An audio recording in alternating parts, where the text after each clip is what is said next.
많은 직장인들이 은퇴를 준비하면서 이렇게 생각합니다. 퇴직금만 잘 받으면 노후는 어떻게든 되겠지. 하지만 실제로 퇴직 후 삶을 들여다보면 그 믿음은 생각보다 쉽게 흔들립니다. 30년을 일하고 받은 퇴직금 2억, 3억이 결코 작은 돈은 아닙니다. 그러나 그 돈이 평생의 안전망이 되느냐는 전혀 다른 문제입니다. 오늘은 그 착각의 이면 그리고 퇴직 후 진짜 문제가 무엇인지 이야기해 보겠습니다. 서울에 사는 62세 김모 씨는 은행원으로 33년을 근무했습니다. 정년 퇴직과 함께 받은 퇴직금은 약 2억 8천만 원.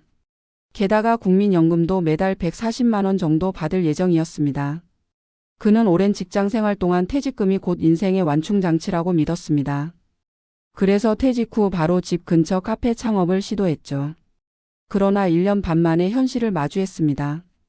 임대료, 인건비, 원자재가 상승으로 매달 적자가 쌓였고 결국 카페를 정리할 때는 퇴직금의 절반이 사라져 있었습니다. 그는 말했습니다. 퇴직금이란 게 막상 써보면 손에 잡히지도 않더라고요. 그때 깨달았어요. 진짜 문제는 돈이 아니라 내가 돈을 어떻게 다뤄야 할지 모른다는 거였죠. 비슷한 사례는 많습니다.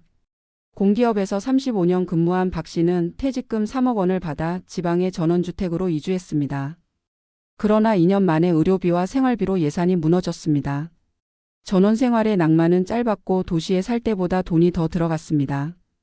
차 유지비, 농기구, 난방비, 병원비가 예상 밖으로 컸습니다. 결국 그는 다시 도시로 돌아와 경비직 일을 구했습니다. 퇴직금은 인생의 마지막 보너스가 아니라 다시 살아가기 위한 시드머니더라고요. 그 돈으로 어떻게 시간을 버느냐가 핵심이지 단순히 쌓아두는 게 아니었어요. 전문가들은 말합니다. 퇴직금은 끝의 보상이 아니라 다음 단계의 연료라고. 하지만 대부분의 사람들은 그 돈을 결승선의 상금으로 착각합니다. 그 결과 퇴직 후 첫 몇 년 동안 과소비나 잘못된 투자, 창업 실패로 퇴직금의 절반 이상을 잃는 사례가 적지 않습니다. 통계청 자료에 따르면 60대 이상 가구의 평균 퇴직금 보유 기간은 약 3.7년, 다시 말해 평균적으로 4년이 채 되기 전에 퇴직금이 거의 소진된다는 뜻입니다. 문제는 그때부터입니다. 수입이 거의 없는 상태에서 연금만으로 생활비를 감당하기엔 물가가 너무 빠르게 오르고 있습니다. 재정적 어려움보다 더 심각한 건 심리적 공백입니다. 퇴직 이후 돈의 흐름이 끊기면 사람의 정체감도 함께 흔들립니다. 한 직장에 30년 넘게 몸담았던 사람들은 돈을 벌어오는 나로 살아왔습니다. 그런데 그 역할이 사라지자 자신이 세상에서 어떤 존재인지 모르게 됩니다. 은퇴 초기 3년이 정체성 붕괴의 시간이라는 표현이 괜히 나온 게 아닙니다. 경제적 기반이 무너지는 시기이자 심리적 자존감이 함께 흔들리는 시기입니다. 사회적 관계도 비슷한 흐름을 보입니다. 퇴직 전에는 업무와 동료를 중심으로 인간관계가 유지되지만 은퇴 후엔 그 관계의 대부분이 끊깁니다. 58세에 조기 퇴직한 장 모 씨는 이렇게 말했습니다. 퇴직금이 있으니 당분간은 괜찮을 줄 알았어요. 그런데 사람들은 내가 직장 다닐 때는 자주 연락했는데 이제는 거의 아무도 안 부르더라고요. 돈보다 허전함이 더 힘들었어요. 이처럼 퇴직금은 관계의 공백을 메워주지 못합니다. 돈이 아닌 소속감의 문제이기 때문입니다. 결국 은퇴 후의 삶은 얼마를 받았느냐보다 그 돈으로 어떤 구조를 만들었느냐로 갈립니다. 퇴직금을 단순한 자산으로 보지 않고 현금 흐름으로 전환하는 능력이 중요합니다. 즉 퇴직금을 은행에 묶어두기보다 안정적인 배당, 임대 혹은 연금화로 바꾸는 전략이 필요합니다. 퇴직금은 한 번에 들어오는 돈이지만 노후는 매달 지속적으로 지출되는 시간입니다. 퇴직금이 시간을 버는 도구로 전환되지 않으면 60대 초반의 여유는 70대의 불안으로 바뀝니다. 심리적으로도 준비가 필요합니다. 퇴직금을 지키는 가장 좋은 방법은 돈을 안 쓰는 것이 아니라 돈을 쓸 이유를 분명히 아는 것입니다. 즉 자신이 무엇을 위해 어떤 방식으로 살아가고 싶은지를 미리 정의해야 합니다. 그것이 없으면 돈은 방향을 잃고 흘러가 버립니다. 61세의 한 퇴직자는 이렇게 말했습니다. 퇴직 후 첫 6개월 동안은 계획도 없이 여행 다니고 친구 만나고 지냈어요. 그런데 어느 순간 너무 허무하더라고요. 돈은 줄고 마음은 비어가고. 결국 내가 왜 사는지 모르겠더군요. 그는 이후 생활을 단순화하고 지역복지관에서 무료 회계 상담 봉사를 시작했습니다. 그제야 비로소 퇴직금이 아니라 내 시간을 잘 쓰는 게 중요하다는 걸 깨달았어요. 은퇴는 돈의 문제가 아니라 의미의 구조화입니다. 퇴직금은 그 의미를 설계할 수 있는 기회이지만 방향이 없으면 불안을 키우는 불씨가 됩니다. 경제적으로는 수입의 재구조와 심리적으로는 정체성의 재정의, 사회적으로는 관계의 재형성이 필요합니다. 세 가지 중 어느 하나라도 놓치면 퇴직금은 보호막이 아니라 착각의 장막이 됩니다. 마지막으로 이런 이야기를 전하고 싶습니다. 퇴직금이 있으면 다 될 줄 알았던 건 우리가 평생 돈으로만 안전을 배워왔기 때문입니다. 그러나 은퇴 후의 삶은 돈으로 지탱되지 않습니다. 돈은 도구일 뿐 삶을 유지하는 건 의미와 관계 그리고 자신에 대한 존중입니다. 퇴직금은 그 모든 것을 가능하게 해주는 시드머니일 뿐 해답이 아닙니다. 퇴직금의 크기보다 중요한 건 그것을 어떻게 시간으로 관계로 그리고 존재의 의미로 바꿔내느냐입니다. 결국 은퇴 이후의 진짜 문제는 돈이 아니라 그 돈을 다루는 우리의 마음입니다. 퇴직금이 있으면 다 될 줄 알았다 그렇게 믿었던 건 어쩌면 평생을 일과 돈으로만 내 삶의 가치를 증명해온 습관 때문이었을지도 모른다.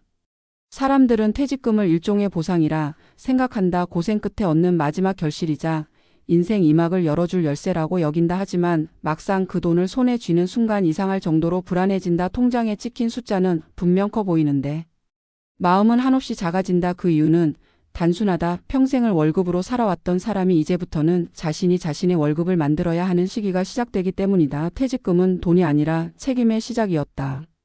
서울 송파구의 한 아파트에 사는 61세 박모 씨는 30년 직장 생활을 마치고 받은 퇴직금 2억 5천만 원을 통장에 넣으며 생각했다. 이제 한숨 돌리자 하고 하지만 불과 3년이 지나자 그 돈은 절반도 남지 않았다. 처음엔 여행도 다니고 친구들과 자주 만나며 시간을 보냈다.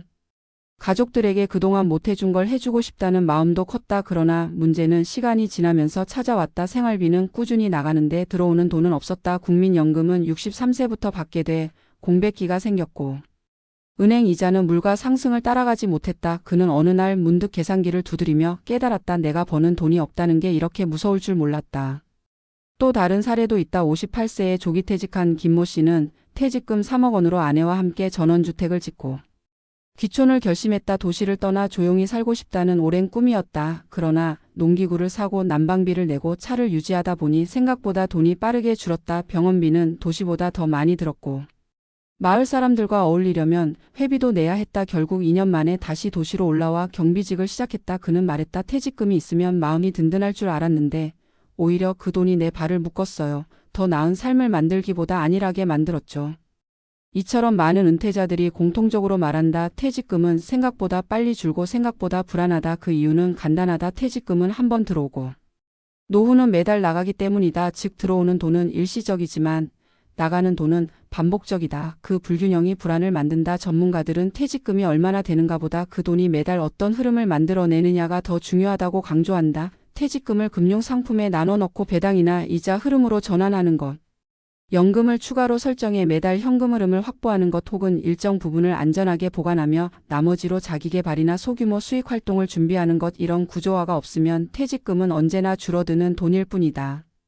하지만 돈의 문제보다 더 근본적인 건 정체성의 공백이다. 직장 시절 우리는 매달 월급을 받으며 자신이 사회에서 어떤 역할을 하는지 확인했다. 그러나 퇴직과 함께 그 역할이 사라지면 자신이 쓸모 없어졌다는 감정이 따라온다. 그래서 어떤 사람은 퇴직금으로 창업을 시도한다. 단순히 수익 때문이 아니라 다시 누군가에게 필요한 존재가 되고 싶어서다. 문제는 준비 없이 시작한 창업의 70% 이상이 2년 안에 문을 닫는다는 것이다. 남는 것은 상처와 불안이다. 심리상 담사들은 말한다. 퇴직금이 사라질 때마다 사람의 마음속에서도 자신감이 함께 빠져나간다고. 그것은 돈의 양이 아니라 돈의 방향이 없기 때문이다. 퇴직금이 생겼을 때 가장 먼저 해야 할 일은 자산 관리가 아니라 의미 관리다. 내가 이 돈으로 어떤 시간을 살고 싶은가? 그 질문 없이 시작하면 어느새 통장은 비고 마음은 더 허전해진다. 실제로 은퇴자들 중에는 퇴직금을 쌓아두고도 불안에 시달리는 이들이 많다. 돈이 있어도 삶의 중심이 사라지면 불안은 사라지지 않는다.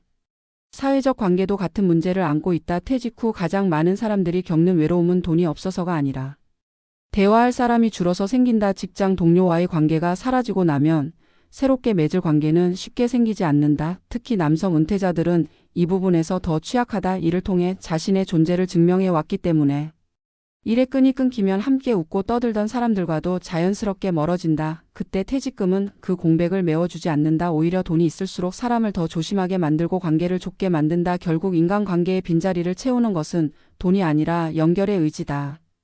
결국 퇴직금의 가치는 돈의 액수가 아니라 그것이 나를 어디로 이끄는가에 달려있다. 어떤 이는 그 돈으로 안정적인 생활을 꾸리고 어떤 이는 새로운 일에 도전하며 어떤 이는 자신을 재정의한다. 그러나 그 과정에서 공통적으로 필요한 건 방향감이다. 퇴직금이 많든 적든 방향이 없으면 불안은 배가 되고 삶의 의미는 줄어든다. 은퇴 후의 삶은 돈으로 시간을 사는 시대가 아니라 시간을 의미 있게 사용하는 시대다.